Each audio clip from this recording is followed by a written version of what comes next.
everyone, I'm Colette and I'm here today from Witch Ways, and I want to talk to you about making protective sprays. And they are really great because you can just pull them out whenever you need them or spray them around yourself before you go into any kind of situation that you think might be difficult or before you leave the house. And this will protect you from human energy coming at you as well as any magical energy coming at you. Enjoy! So one of the things that's different about this particular recipe that I'm sharing with you today is that I have added what I call an overlay of calming and grounding magic to help you navigate through difficult situations. I really like using sprays. They're already prepared so that you can just pull them out as you need them and do the spray, sway, and walk away thing. I also like them because they're discreet in most places.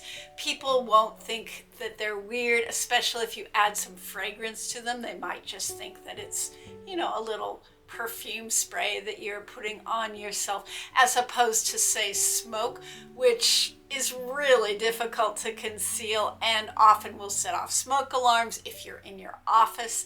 And even charms can be difficult to conceal sometimes, particularly in the summer when you might not be wearing things with a lot of pockets. In my experience, sprays last about 2 to 4 hours, and the one that I'm using today uses both alcohol and hot water to extract and preserve it. There's a few things you'll need for this spell recipe. To start with, you'll need some protective herbs of your choosing. Today, I'm using rosemary for protection and clear cognition in difficult situations. I'm adding hyssop to freshen the energy for protection and for the magical ability for trouble to pass me by. And I'm adding thyme. And thyme I see listed a lot as a protective herb. I personally don't use it a lot that way, not that it's not protective, but it's just not my go-to with it.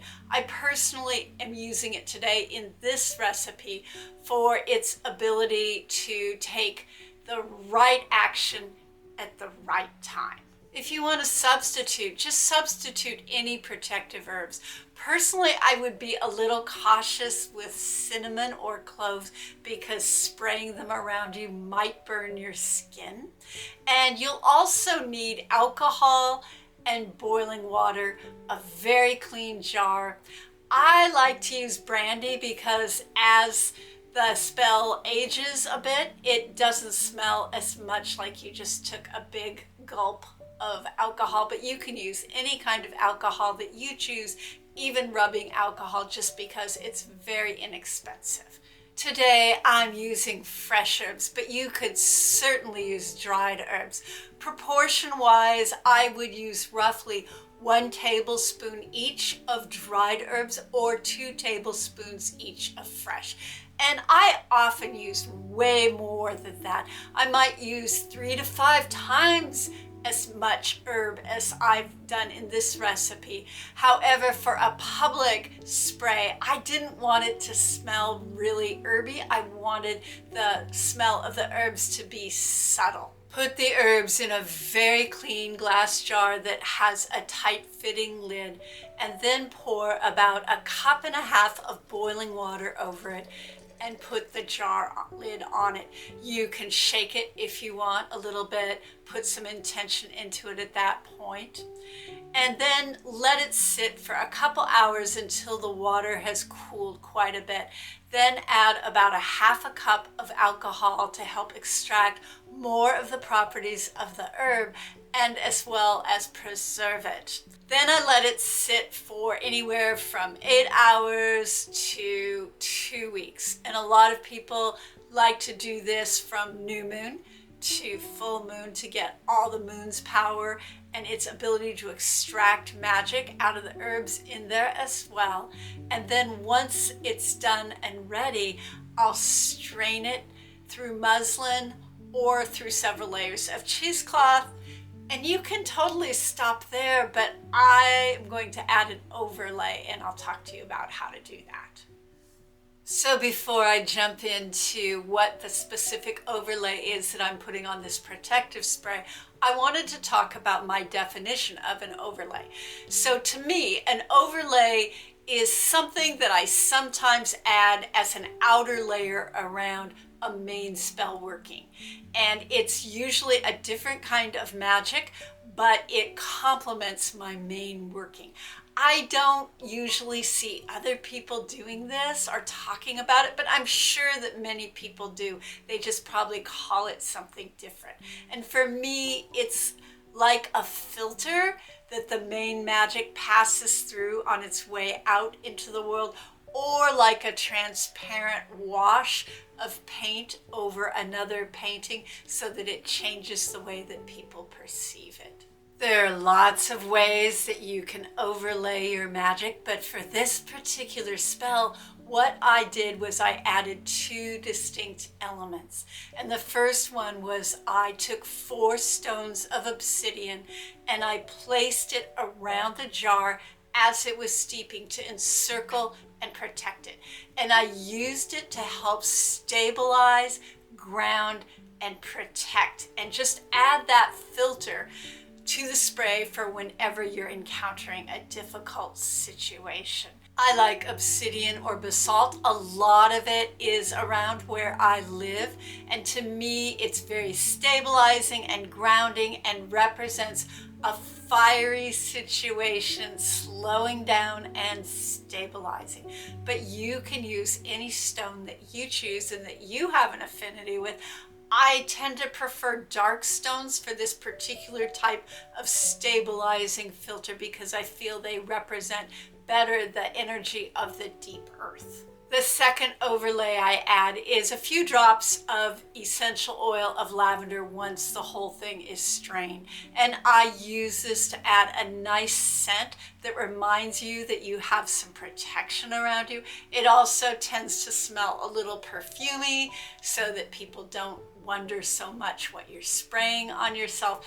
And it tends to have a calming effect on you and everyone else around you so that everyone can slow down and think more clearly if you're dealing with humans. If you don't like lavender or you want something that's a little less floral, you can just add some pine or fir essential oils.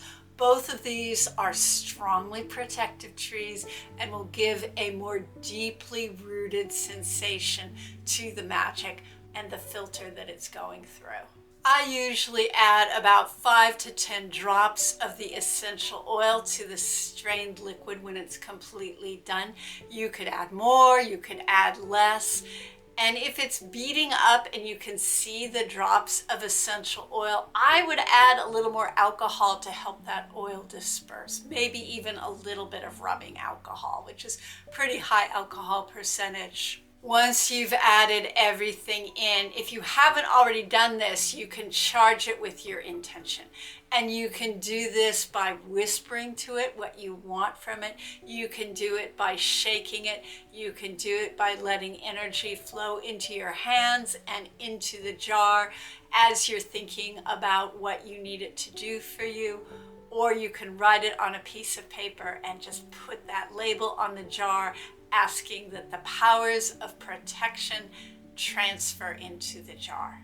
And the herbs and stones will really carry it. If you're going somewhere that has a no sense policy, or you know that there's people who are likely to be sensitive to scents, you might want to leave the essential oil out and overlay with something else instead. So for example, I made a really strong banishing spray for my students one time that I overlaid and surrounded with the power of the golden rising sunlight. To do this, I just placed my strained liquid where it would catch the morning light and make it glow. And then I asked the power of the rising sun to offer warmth and a new start to my students whenever they were done banishing whatever they needed to banish and clear. You could also overlay it with the power of the full moon, and you do this very similarly. You just place the strained liquid outdoors somewhere where it will catch the light of the full moon, or inside in a window where it will catch that light, and then ask the moon to bring you the power to navigate intuitively and bring your situation to a successful completion. So if you would prefer to not use alcohol in any form, that's fine. Just leave the alcohol out. And then the thing that I would do is to get a bunch of pretty small spray bottles, keep them in the refrigerator, and take one out at a time and use it up quickly. It will usually only keep in the refrigerator for about a week before it goes bad, so you want to make small batches and just renew continuously. If you put the alcohol in it, it's good for about a year, but if you find it waning in power, you might want to make a new batch. I also wanted to let you know that I'm running a Patreon promo this month, and what that looks like is that I will be offering several benefits that are normally only available to some of the higher level tiers, and I'm going to make those benefits available to everyone who's currently on my Patreon list and anyone who signs up that month. So for September's benefit is September's Magical Days, which is a list of magical days and some simple magic that you can do on those days and incorporate into your daily life. So check it out if you feel called to that.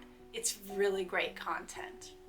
So until I see you next time, stay safe and be well.